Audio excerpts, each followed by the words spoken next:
Hi friends, Chris here, and this week on Diary of a Gender Fluid, we're talking about coming out and visibility. So, I am out of the closet as pansexual in every aspect of my life. Yeah. Madly, will you stop, please? Thank you. Sorry, cat.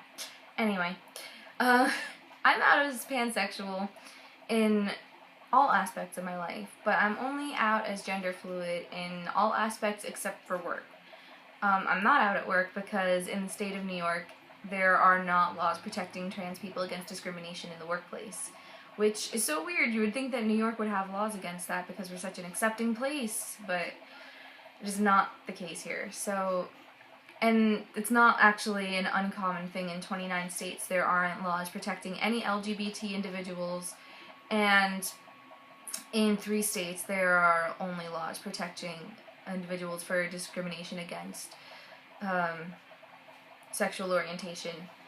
So, I did want to bring that up while we're talking about coming out and visibility, about how some people, it's not safe for them to come out.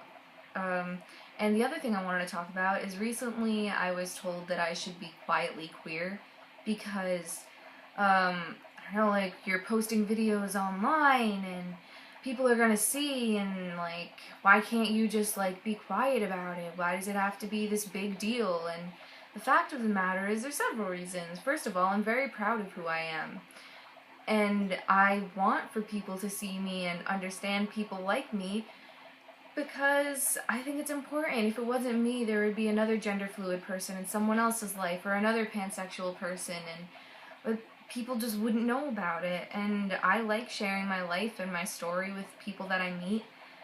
I think it's cool. I like it. I don't know. It's nice for me. It's cathartic to talk about these kind of things. And when you put yourself out there on the internet, you find other people like you. And that's really cool. Like, I found some really great friends in doing this channel.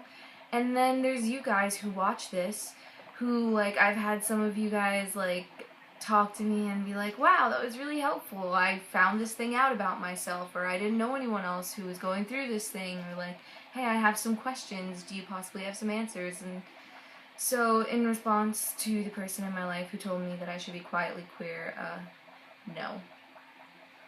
And, yeah, it's important for me to be visible. It's not important for everyone to be visible. Some people do like being quietly queer, and there's nothing wrong with that. There's nothing wrong with people who want to, like, live under the radar and kind of, like, be like, oh, it's not that big an aspect of my life. Like, that's fine, that's great, that's up to you. But for me, I like being visible, and I'm very proud of who I am as a person. And I'm sorry if it makes other people uncomfortable. Actually, let me take that back. I'm not sorry if it makes other people uncomfortable, because, if it makes you uncomfortable, you have every right to disassociate yourself with me. So, that's all.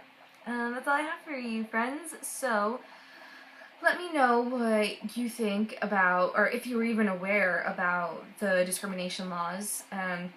I'll put a link to a map below which says which states have laws protecting people and which states don't. And let me know if you guys live in a state that doesn't protect you, or if you live in another country, what your laws are, because I'm only really familiar with US laws. And let me know if anyone's asked you to be quietly queer. I mean, I thought that was just silly. I thought that was ridiculous, but yeah. So that's what I have for you, and I'll see you next Saturday.